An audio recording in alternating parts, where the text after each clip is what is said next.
along comes Bod. Hello YouTube, my name is Paul, hope you're all keeping well. Welcome back to another pickup video, a Sinclair Spectrum pickup video, because that's all it seems that I'm picking up these days, is Sinclair Spectrum. And some Amiga, but besides that, not a lot else. Which ain't bad, I suppose, not bad at all. I've got a few other bits and bobs that I've had over the last few weeks, like for the PlayStation, Amstrad, Commodore, etc. So what I thought I'd do is do a Spectrum video, then an Amiga pickup video, and then a miscellaneous one just in time for Crimbo, and do another one around Christmas time looking at some of the Grail titles. Not as many titles this year because some of them I've already shown in Hit Squad videos. I picked up a Towns game, CD32 game, which I don't pick up CD32 games much anymore. This particular title has eluded me for many years. It's nice to finally get it. Spectrum game, picked up a Grail game for very little, very small price. But again, I'll share those out around Christmas time really. So yeah, not many more pickup videos to go through, as it will predominantly be Amiga and Spectrum. Yeah, besides that, just not much else has been going on, to be fair. I do need to get my machines recapped. I must do that. It's something that next year I need to send off a machine like once a month or something, or a couple of machines a month to get done, get sorted out. I keep meaning to do it, and more machines start to fail. I mean, my ST went, and I thought it was like kaput, but it was only the capacitors in the PSU, which is internal, which needed replacing. So sometimes it's something as simple as that. So it'd be worth getting the capacitors done. At least it might eradicate any problems like that. But yeah, we've got a nice selection of budget games, full price games, utilities, compilations, clam cases, squidgy cases. But what we don't have are no dirty flaps. No dirty flaps on my desk, none near me at all, actually. Might be the odd Atari game there, maybe. But yeah, so we'll steer clear of those for a minute, because I do have some flappage to show you in the near future for some Ocean games I've been picking up. On some odd systems, but they are odd for me. Probably very familiar to you guys, but yeah, not a system that I generally collect for. But yeah, so there's other systems that I've been getting subsets for besides the Spectrum, which one is the Amstrad, which I'd like to start doing a series on that. Very famous brand. I'm just avoiding it on the Sinclair Spectrum. I completed a standalone subset on the Commodore 64. I was very close to it a couple of videos ago, but I managed to pick up the final game for it. And in fact, today I picked up one of the compilations. There's only two, but I thought I'd get the standalone games first just to see how that goes. Because some subsets have really difficult compilations and some subsets don't. Right, enough waffle. So I'm going to show you a couple of games I picked up from Blackpool. First one is On the Run by Design. Picked up a game in the last Spectrum video. I cannot remember what it's called. It's in a double dual case with a paper sleeve. I can't remember what the hell it's called. But one sold recently on eBay called 2112 AD. Got a feeling that came out on Zeppelin label. Might be wrong. But that went for about 30 quid. I'm not with other games in the bundle, but that was the stand-up game, I think. Which attracted the money, really. But yeah, never played this, so I really can't describe what it's all about. But yeah, there's not many games on the design label. I know they also brought out games under the Crystal label. Games like Hall of Things and Return. Is it called Return to the Hall? I don't know what it's called. Hall of Things Returns? I don't bloody know. So yeah, I'll see how these games play. But not a desirable label, by no means. But I know those two paper-sleeved games seem to be quite desirable. Next up is another subset that is rather large. A lot of late releases. I think they went from about 1988 to about 1993. They actually released games in a full price label as well, called Impulse. And that is Zeppelin. So the game I got there from Blackpool is Titanic Blinky. Okay, that was only 5 quid. Been after this game for a while. Doesn't come up a lot. The one you do see more often than not is Scary School Blinky. 1992, so a late release. Again, never played it. Problem is, again, I haven't got any footage for this video, so I need to go and play these games once I've done this video. bit arse over tit, but it looks like a bit of a platformer. Please correct me if I'm wrong. I'm just trying to piece the case back together again. But yeah, Zeppelin games, some are hard to get. They really are. There's about, I must be missing about 20 in the set. I've got some nice ones, but there's some games like Neighbours on the Zeppelin label. It's really hard to get. I do have the boxed version. And various others. So yes, it's quite a difficult one to go for. The games themselves, I'm pretty sure a lot of the games were done by themselves and some were re-released. I'm not overly familiar with Zeppelin, to be fair.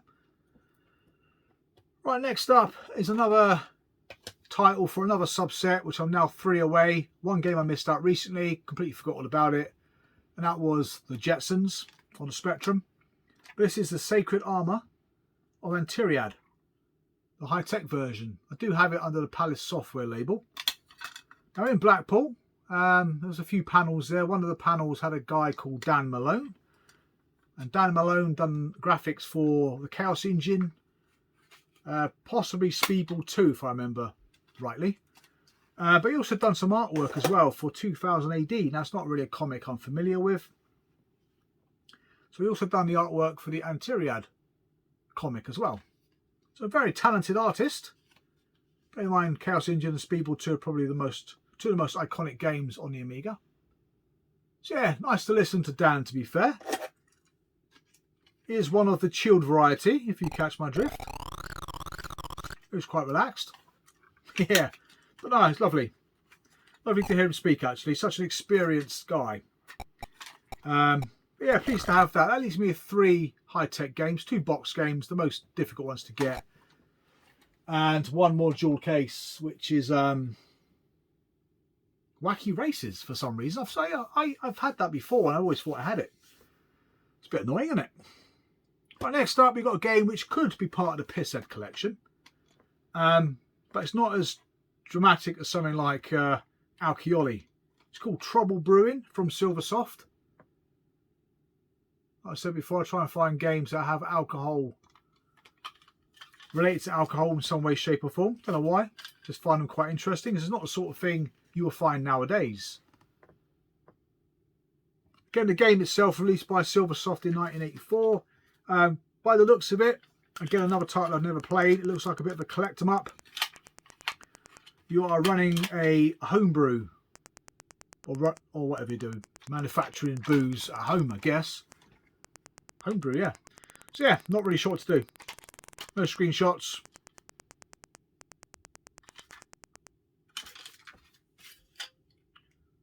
Yeah, it just says, I read a lot about homebrewing and decided to give it a try. I thought I'd buy a Chateau Silversoft winemaking kit. My first problem was gathering all the fruit. It's been years since I ventured into the garden. Fucking hell.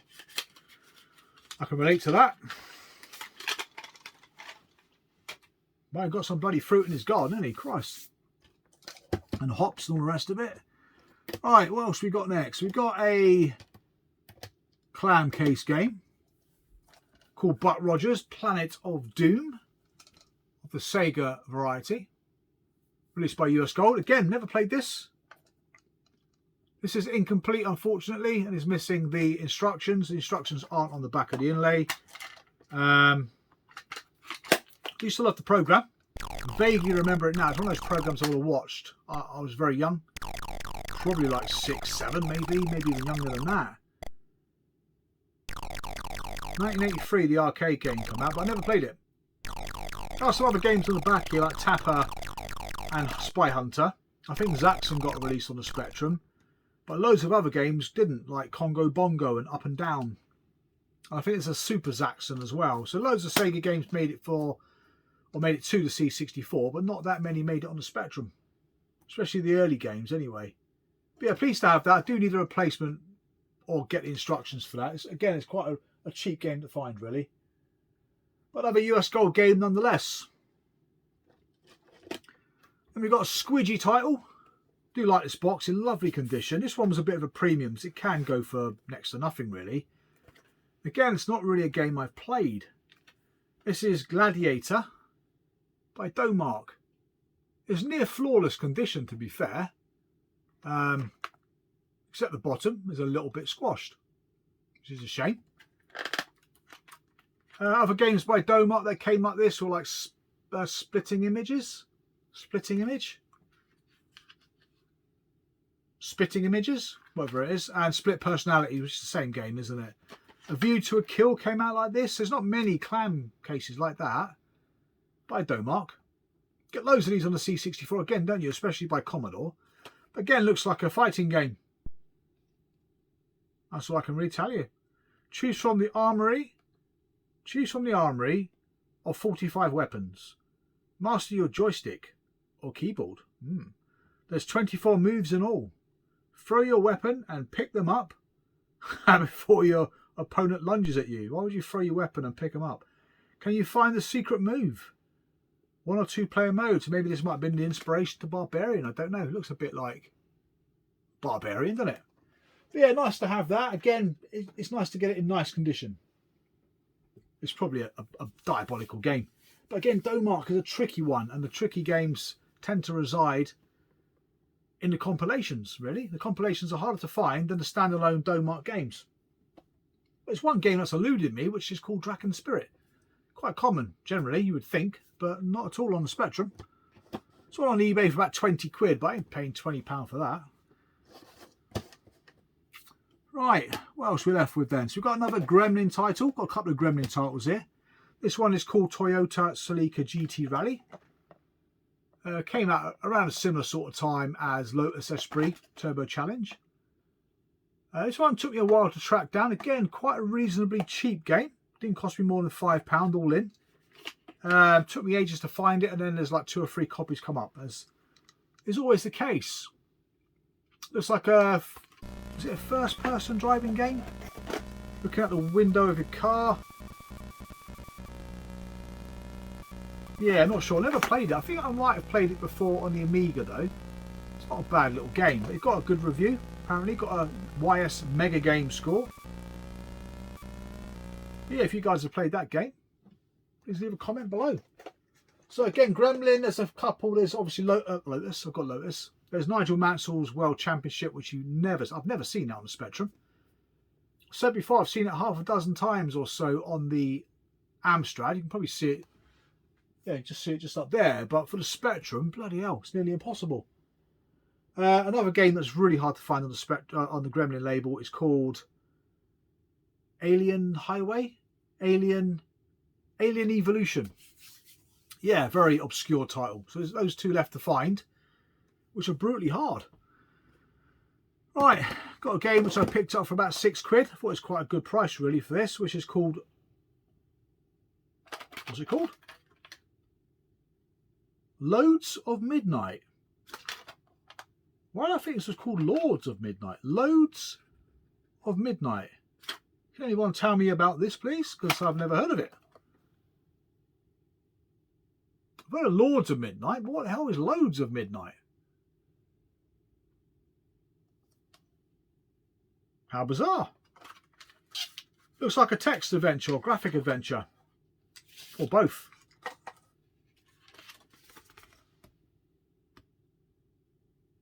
Yeah, not my cup of tea really. Just comes with a tape, little pamphlet thingy for the instructions and that. Yeah, I'm going to do a bit of research on that. I've never heard of Loads of Midnight. I'm rather perplexed. I thought that was Lords of Midnight. Anybody got any ideas about this? How weird. Weird and wonderful. Yes, gobsmacked. Right, next up we've got another Gremlin title. This one's eluded me for a bit, but I had to shell out for it in the end. I think it was about £25 or something like that. Originally released in Spain. Not sure by who, maybe Dynamic. It's called Abu Simbel Profanation. It's a bit of a mouthful. An obscure title, not a rare one. We don't see it very often. Lovely condition again. Instructions, I believe, on the inlay. Yeah, not sure if it's a dynamic release. I've got a feeling it might be. Looks like it. Again, Spanish games tend to look nice, don't they? But usually quite hard to play. Looks like a platformer. Again, another possible arcade adventure. But yeah, another nice Gremlin game to add to the collection. Yeah. Don't know much about it, to be fair. I'm still confused about Loads of Midnight. Still on my mind, that is. Right, next up we have a few more interesting items. First up is that utility I was talking about. Now, this is part of the Domark set. It's called 3D Construction Kit. Originally released by Incentive, I believe. Quite a big box. In decent nick, this was about 20 quid from an online store. Inside the box you get a VHS tape. You forget how big these bloody VHS tapes were, didn't you? Christ, they're huge. I smell a must. I don't think the cassette's ever been used, to be fair. But yeah, big old VHS tape in there. Got another VHS tape and another game. I think it's WrestleMania on the Amiga. Comes with the instructions, a couple of cassettes, registration card. But again, this is something I'll never be loading up. If anything goes well to go by, it could be sort of thing they would have used to make their own 3D games like Driller. That used something called Freescape, didn't it? So I'm not sure if that's a variation on that. I don't know.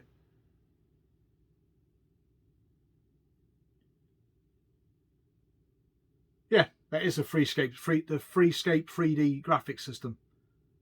That's pretty cool. Yeah, I didn't realise that even got a Sinclair Spectrum release, to be fair. And it's Sound Coupe compatible. I tell you what, I'd love a Sound Coupe, but they're so expensive. And I remember seeing them stacked up like head high at a trade fair. There's loads of them. Christ, they're worth about £1,000 these days. Right, I've got a compilation, a couple of games by GBH, and both of them aren't easy to find, and a couple of +3 discs for another subset. So I'll show you first. I'll show you the compilation first. Now, this is one of the more difficult Domark compilations. That is the James Bond collection. Plenty of gold on there. Plenty of gleam. Oh yeah, look at that. But yeah, it's got Spy Who Loved Me, which I thought was quite average. License to Kill, which I thought was quite good. And Live and Let Die, which is yeah, just in a boat on a river. I don't think it's racing. I think it's like a road blastery thing. I think. Nothing special. But License to Kill, I do like that game. But yeah, a very tough compilation to find. Now, I found it more difficult picking up compilations from Domark than picking up standalone games, to be honest. I think I came up as a buy it now for £15. So I thought I got a decent deal with that. Then we got a couple of games by GBH. Now, these two games will complete my GBH set, with one exception. So yeah, I've got every standalone title, but I am missing a variant of one of these two games, which I'm not fussed about, to be fair. I know it exists. It's probably more readily available than that version I got there. But first up, I've got a game by GBH Gold, which is one of two that I believe on the Sinclair Spectrum. This is the second one I have, and that is Hero Quest. Another bit of gold on there, not quite as shiny as James Bond. So yeah, never knew these existed on the Spectrum. I had to buy a whole bundle for this. I think the bundle was only about 30 quid, to be fair. Sold the rest of the games on already just to recoup some money, because yeah, I'm pleased to have it. I've never played Hero Quest. I remember seeing it on the Amiga, some kind of like isometric view, but I never actually played it. But yeah, GBH Gold Spectrum cassette. Yeah, really pleased to have that. Again, never seen it before.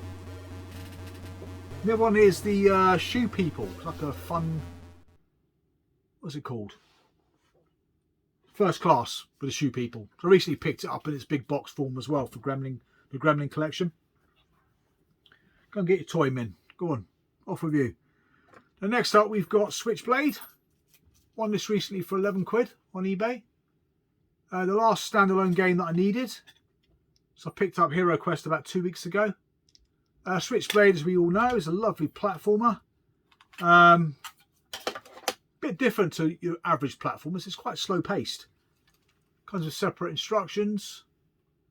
But yeah, platformers are generally quite fast, aren't they? But this one in particular is quite slow. But it's good though, nonetheless. Not really spent a lot of time on it, either on the Spectrum or the ST. And the ST was the first machine I ever played it on when I started collecting. But yeah, really pleased to have that. Now there is a variant to that in the big box, which I don't have. And then I'm not sure if Shadow of the Beast only got a big box released with GBA written across the front. It's literally a sticker covering the bottom of the box. It says GBH.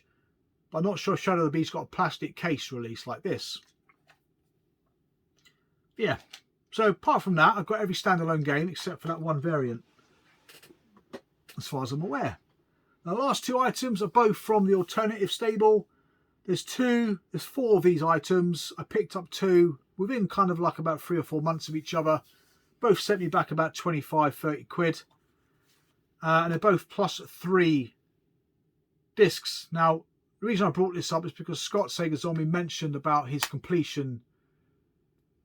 He's not too far away now for completing his players collection. But there are some items in that collection, like the alternative collection, that are on the +3 only. Very similar to Mastertronic. There's about 4 or 5 Mastertronic compilations, probably more actually, maybe 6, which are +3 discs, like the Magic Knight trilogy, for example. So the first one I got is called Sport Acula. Quite a little cases, very similar to the Ocean compilation I showed in the last video. You very rarely see these. I can't remember for the life of me the last two that I need.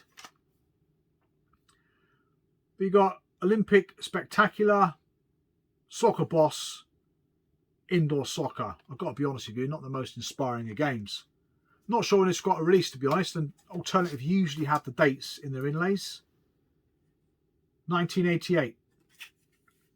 So yeah, around the same time +3 came out there, maybe a year later. Then the other one I got is called Cartoon Capers. Looks like someone's taken a little bit of a bite out of the corner there. This one's got Everyone's a Wally. It's a classic game. Incidentally, that got released on another budget label called Sparklers. Didn't know that. Danger Mouse in Double Trouble, again released by Sparklers. And Yogi Bear. When was this one released? I don't want to get this one out because that corner is not good. Again, 1988, so I can only assume the other two came out at the same time, really. But yeah, Everyone's a Wally is probably a standout game there for me. I used to love that game. But that's it. There's not much else to show you. 2, 4, 6, 7, 8, 9, 10, 11, 12, 13, 14, 15 titles there. Quite short and sweet, really. But the Spectrum games keep on coming. But as I get towards the end of the sets, it's really slowing down, as with any other set. So like I said, pick-up wise, I'm still waiting for 3 Hit Squad games. I've got 1 more of those on the way. Can't wait to get that, because that'll close off another full set. Leaves me with just 1 full set left to finish off, to get the 7 8-bit sets. That'd be awesome. Like I said, Ocean wise, finish that off now. It's just variants, continental variants. Another subset, like I mentioned earlier, for the Amstrad. I've chosen the Amstrad over the Spectrum because I managed to get a couple of big hitters for it, which probably soothes the pain trying to complete it. Again, it's the compilations that will be the nightmare to find for that. But I'll do a separate video for that particular publisher, because they're well known. People would have grown up with them if they're sort of my kind of age, really, with that publisher. But yeah, so the next video I'll get out would probably be for the Commodore Amiga. I've been getting a few Amiga titles recently. And like I said, I'll do the miscellaneous one and a Christmassy specialty one near Christmas, of course. That's it. So thank you very much for watching. Thank you very much for subscribing. See you guys again real soon. Take care and bye for now.